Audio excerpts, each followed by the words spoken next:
오늘의 제목은 쉼입니다. 쉼. 몸과 마음이 쉬는 것. 이게 행복이 아닐까 생각이 들어요.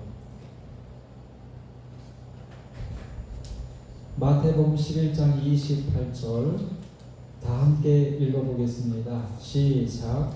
수고하고 무거운 짐진 자들아 다 내게로 오라. 내가 너희를 쉬게 하리라.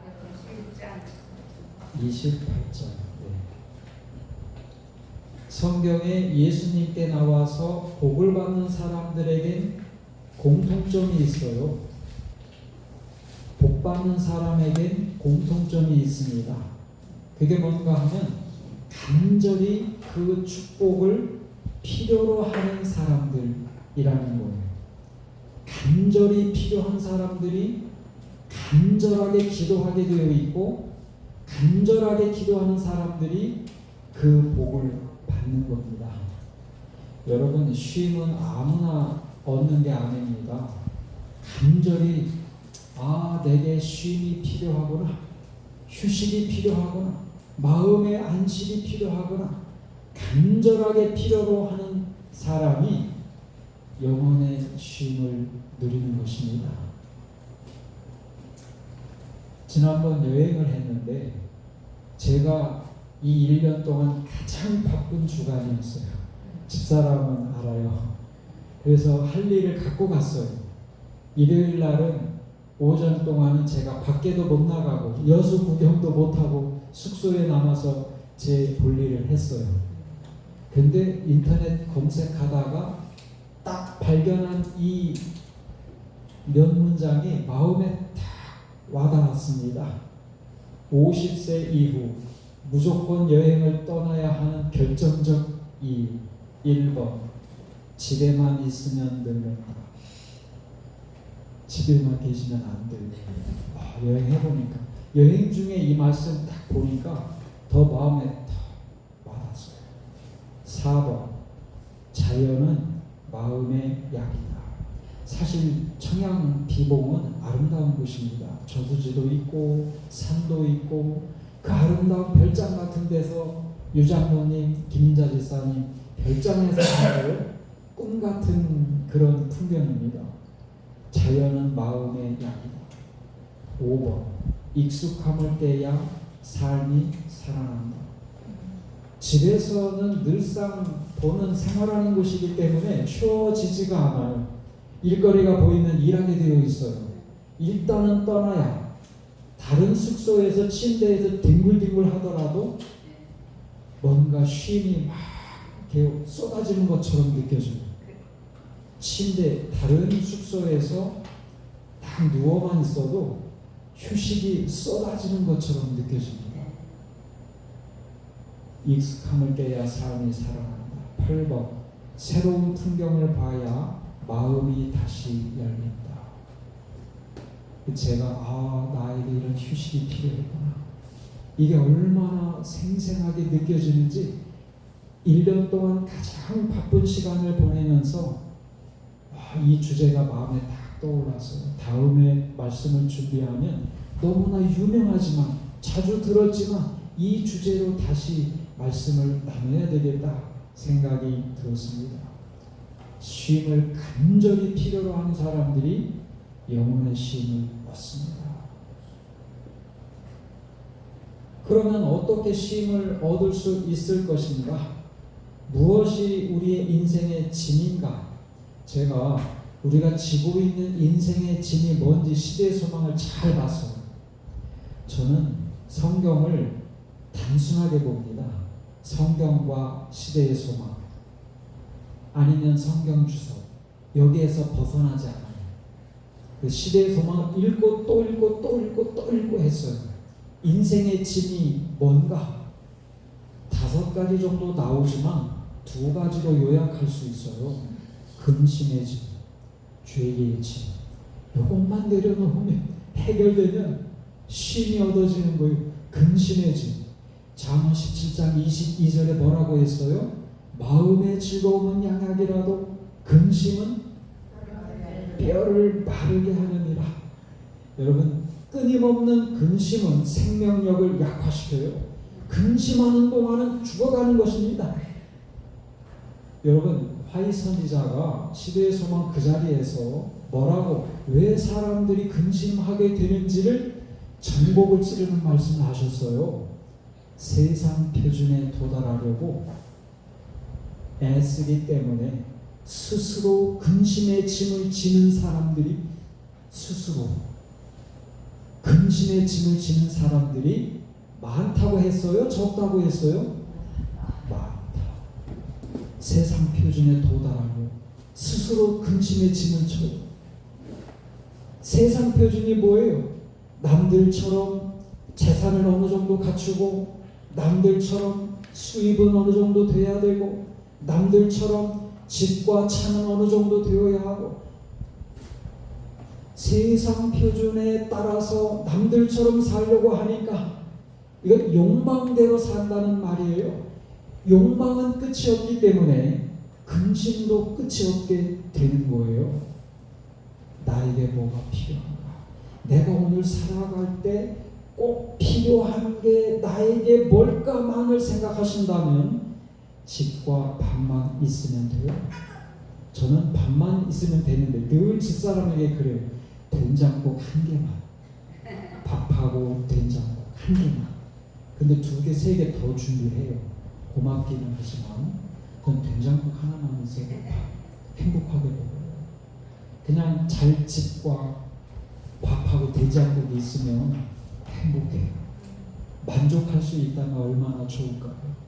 너무 세상 표준에 따라서 살고 남들과 비교하면서 살다가 끊임없이 이 마음에 떠나지 않는 근심의 짐을 스스로 지면서 많은 사람들이 자기의 생명을 고갈시키면서 살아간다는 겁니다. 자족해야 돼요. 밥만 있으면 돼요. 이불하고 베개만 있으면 돼요. 2번째는 죄의 짐. 죄의 짐은 시대의 소망에서 화이 선지자가 설명할 때 가장 무거운 짐이라고 했어요.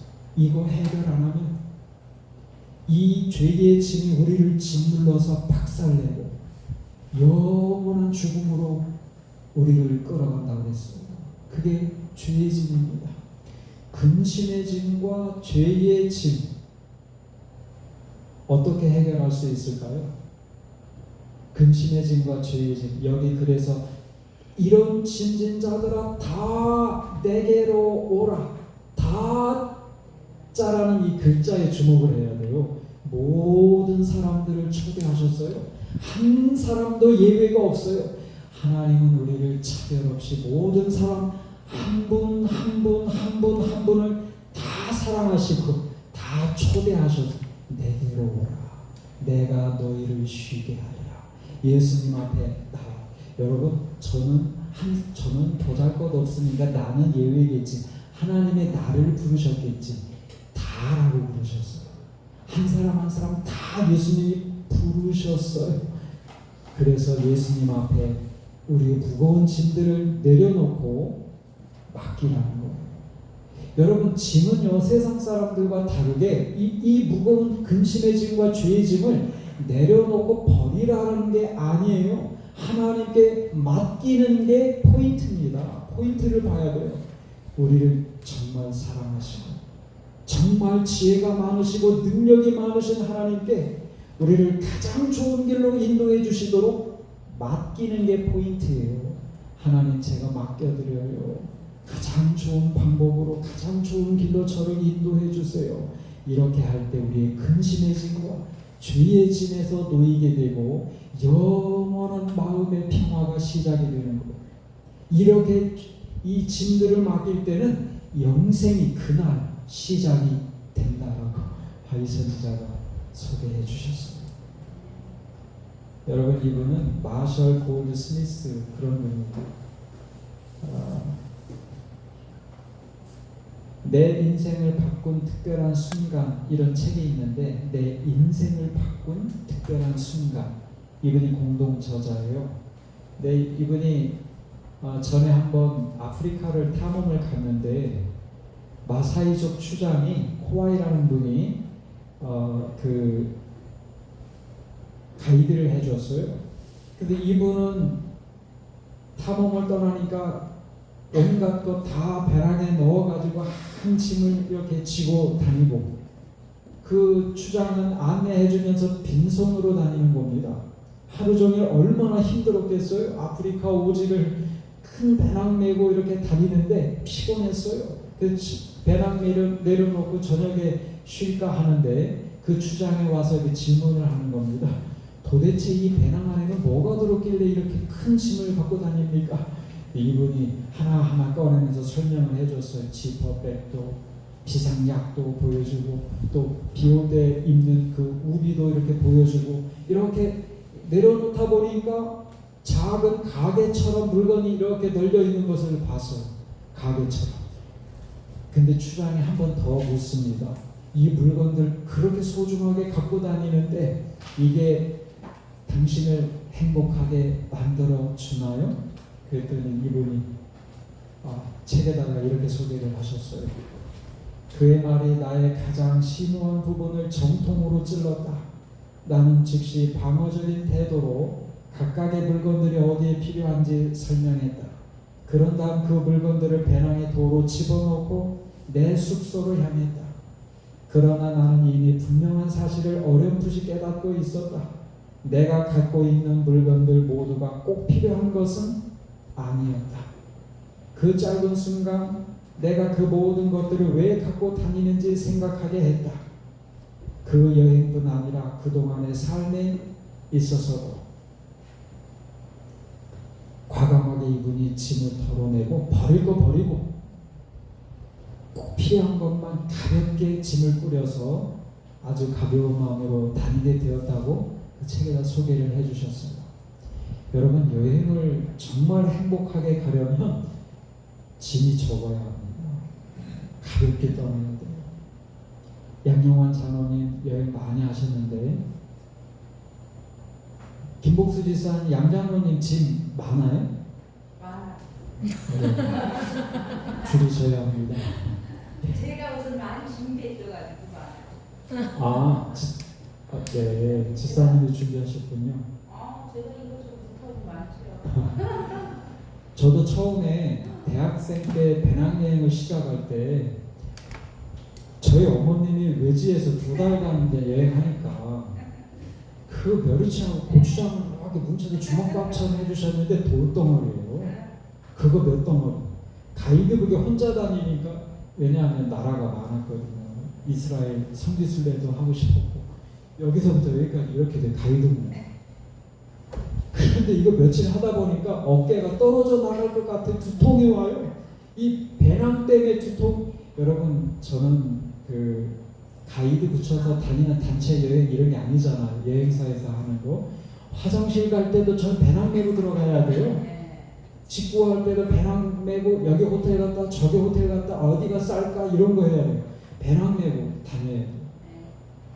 얼마나 무거운지 두통이 와요. 그때 이러면 안 되겠구나 해서 정말 슬프지만 엄마가 해준 그 반찬 다 버렸어요.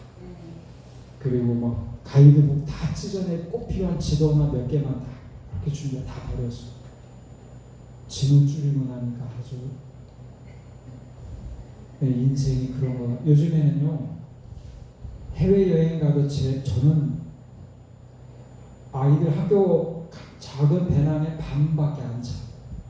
오죽했으면은 해외여행 가는데 더 맡기실 짐 없으세요? 아니요, 요거 하나 그냥 서류 가방 하나만 갖고 가는데요. 근데 그분들이 다 쳐다봐요. 위아래로 쳐다보고 서류 가방 하나 들고 홍콩 가고 그러니까 놀래요. 가방 하나 들고 해외여행 가면 집사람도 속으로 이런 말 할 거예요. 제발 옷 좀 갈아입으라고. 제가 마음을 읽어요. 속옷은 갈아입어요. 양말도 저는 하루마다 이렇게 빨아서 옆에 널어놓고 그래요. 근데 겉옷은 좀 오래 갑니다. 짐이 정말 거의 없어요. 가볍게 다녀야 즐거워요. 행복해요. 그 인생이 그렇다는 거예요. 근심의 집. 집하고 밥만 있으면 돼요. 된장국만 있으면 돼요. 그죠? 베개 있으면 되고 이불 있으면 되고 행복해요. 죄의 짐 맡기세요. 맡기냐 안 맡기냐의 문제가 아니에요. 하나님께 맡겨요. 죄짐 맡은 우리 구주 하나님께 맡겨요. 영원히 가벼운 마음으로 쉼을 누리게 되는 것입니다. 하나님께 나아가서 모든 짐을 맡기시는 성도들이 되시기를 바랍니다. 두 번째예요. 또 다른 비교 다 함께 읽어보겠습니다. 시작. 나는 마음이 온유하고 겸손하니 나의 멍에를 메고 내게 배우라. 그러면 너희 마음이 쉼을 얻으리니. 내게 배우면 쉼을 얻겠다고 말씀하셨어요. 뭘 배우라는 거죠? 예수님에게서 뭘 배우라는 거죠? 마음이 온유하고 겸손하니 예수님의 그 마음을 배우라는 거예요. 그렇죠? 온유하고 겸손한, 여러분, 온유하고 겸손한 마음이 마음의 쉼과 관련이 있을 것 같아요? 관련이 있어요. 여러분, 마음이 온유한 사람은요, 주변에서 자기에 대해서 시끄럽게 말하고 소문내고 또 모함하고 또 비난하고, 그래도 온유한 사람은 마음이 흔들려요? 안 흔들려요? 안 흔들립니다. 오히려 그런 사람을 위해서 기도해주고 그런 사람에게도 유익을 끼치기 위해서 일합니다. 온유한 사람은 마음이 흔들리지가 않아요. 언제나 평안한 것입니다. 겸손한 사람은 아무리 주변에서 서로 경쟁하고 높아지려고 하고 인기 얻으려고 하고 또 사람들의 인정과 칭찬 받으려고 서로 경쟁한다 할지라도 겸손한 사람의 마음은 흔들리지가 않아요. 낮은 자리에서 하나님과 다른 사람들을 섬기려고 하지, 주변에서 아무리 경쟁하고 인기 얻으려고 하고 인정과 칭찬 받으려고 그렇게 시끄럽게 한다 할지라도 마음이 흔들리지가 않는 것입니다. 온유하고 겸손한 사람은 언제나 마음의 쉼과 평안을 지킬 수가 있는 것입니다. 제가 여기에 요즘에 TV에서 이렇게 가끔 보면 재미있는 광고, 어떤 광고는요 아주 그 기억에 인상적이어서 오래가는 광고가 있지요. 더러 그 광고 중에 하나가 이겁니다. 재미있기도 하고 그 의미가 또 생각해 보면 의미가 있어요. 여기 위에 사진은 말이죠, 뭐냐면 한 사람이 모자 뒤집어 쓰고 식당에서 밥을 먹고 있죠. 근데 거기에 트럭의 한 대가 갑자기 유리창을 깨고 들어옵니다. 그래서 유리가 산산 조각이 나고 주변에 또 콘크리트가 깨지면서 흙먼지가 날리고 트럭에 타고 있던 이 닭들이 나와가지고 막 울면서 돌아다니는 아주 어수선한 현장을 보여줍니다. 그런데 이 사람은 고요한 마음으로 밥을 계속 먹습니다. 주변에서 이 어떤 혼란도 아랑곳하지 않고 평안하게 밥을 계속 먹는. 두 번째도 똑같은 회사 광고인데 이번에 또 내용이 좀 달라요. 이거 뭐냐면 여기는 어디 인테리어를 꾸미는 곳인지는 몰라도 주변에 사다리도 있고 구조물도 있어요. 근데 순간적으로 사다리가 하나 넘어지면서 도미노처럼 다 무너지는 겁니다. 요란하게 무너져도 그 한가운데서 있는 한 여자는 조용히 핸드폰 보면서 음악을 듣는 것 같아요. 그러면서 이 광고가 끝나면서 멘트가 하나가 딱 나옵니다. 그게 뭐예요? 맞춰보세요. 이 광고 보신 적 없으세요? TV 안 보세요? 저만 보는 건가요? 아, 대단하세요. 재림, 우리 비봉교회는 재림 준비에서도 정말 제게 감동을 많이 주세요. 일도 하시고. 아니 이건 정말이에요. 그 주변에 이 농작물도 심으시고 배우죠. TV는 저만 봅니다. 네. 그러면서 이 요란한 주변의 환경 가운데 아랑곳하지 않고 다 이렇게 밥 먹고 음악 듣고 그러면서도 마지막 멘트가 이거예요. 흔들리지 않는 평안함. 시몬스. 시몬스 침대가 온 거예요. 아무리 옆에서 막 흔들어도 집사람은 저보고 왜 이렇게 잘 때 이렇게 흔드냐고. 제가 가끔 이렇게 흔들거든요. 그러면 왜 이렇게 흔드냐고. 흔들리지 않는 침대가 시몬스라는 거예요. 흔들리지 않는 대나무 시몬스. 여러분 온유 겸손이 그런 거예요. 예수님께서 태어나셔서 마지막 생애 끝날까지 유대인들의 반대를 얼마나 극단적으로 크게 받으셨나요? 그러나 주변에서 그런 반대를 다 받으셨으면서도 끝까지 마음의 평정을 잃지 않으셨어요. 온유하고 겸손하셨어요. 예수님에 대해서 이 마음을 배울 때, 온유하고 겸손한 사람들이 될 때 쉼을 얻는 겁니다.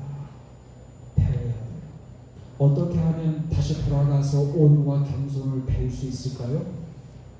나의 멍에를 메고, 멍에가 뭐예요? 소가 그 짐을 나를 때 어깨에 메는 거죠. 이 멍에, 성경 주석에 보면 멍에는 두 가지 의미로 설명을 합니다. 첫째는 굴복, 복종의 의미가 있어요. 노예처럼 일하겠다 이런 거예요. 그래서 옛날에 성경 시대 동안 전쟁이 있으면 전쟁에서 승리한 장군은요, 창을 이렇게 두 개를 세워요. 거기 위에다가 긴 창을 세운 다음에 멍에를 딱 걸어놔요. 그 다음에 패배한 병사들을 그 아래로 지나가게 만듭니다. 소처럼, 노예처럼 굴복하겠다는 의미가 있는 겁니다. 여러분, 겸손과 온유함은 말이죠, 자아가 비워져야만 배울 수 있는 거예요. 자아가 비워져야 돼요. 우리의 죄된 자아가 예수님께 완전히 굴복이 될 때, 그럴 때 우리는 온유하고 겸손한 사람이 되는 겁니다. 굴복해야 돼요. 완전한 복종이 완전한 쉼을 얻겠다, 이렇게 시대의 상황에서 설명하잖아요. 두 번째는 멍에는 봉사의 의미도 있어요. 봉사. 그래서 이 소가 짐을 나를 때 더 무거우라고 멍에를 매는 게 아니고 그 짐을 더 쉽게 나르도록 만들어주는 게 멍에입니다. 오늘 우리가 자신을 잊어버리고 나를 위해서 일하는 게 아니라, 여러분 대부분 우리가 수고하고 무거운 짐을 지면서 일하는 게 누구를 위해서 일하는 거예요? 대개는 자기 자신과 가정을 위해서 일하잖아요. 근데 자신을 잊어버리고 자신을 위해 일하지 않고 다른 사람을 위해서 일하게 될 때 비로소 우리는 겸손과 온유함을 배울 수 있다는 의미입니다. 자신을 위해서 일하지, 다른 사람을 위해서 봉사할 때 온유하고 겸손을 배울 수 있겠다, 이렇게 말씀해 주셨습니다. 이 이야기만 하고 마치겠습니다. 여기 제가 이 무거운 짐하고 인터넷 검색하니까 갑자기 이분이 기사에 떴습니다. 이분은 누군가 하면 설악산 지객꾼, 그 설악산 마지막 지객꾼 임기종 씨라고 45년간 16세 때부터 무거운 짐을 지고 설악산을 올라가서, 설악산 위에도 매점이 있고 식당이 있고 절이 있는데 거기에다 물건을 이렇게 옮겨다 주는 일을 하셨어요. 45년간. 이분이 제일 지어본 무거운 짐은 130kg라고 해요. 저는 쌀 한 가마에 20kg짜리도 간신히 듭니다. 허리 안 다치려고 정말 조심해서 드는데 20kg가 아니라 130kg짜리 냉장고를 몇 번이나 운반을 해주셨다는 거예요. 설악산이면 빈손으로 올라가도 정말 힘든 곳인데 130kg짜리 냉장고 지고 몇 번이나 올라갔던 경험도 있다. 나이가 들면서 이들이 좀 줄어들어서 조심하느라고 올라가는 한계가 한 40kg. 이렇게 해서 받는 수익이 얼마인가 하면 1시간 30분에 6,000원. 이분이 돌봐야 될 가족은 아내와 아들이 한 명 있대요. 근데 둘 다 장애인이에요. 지적 장애인.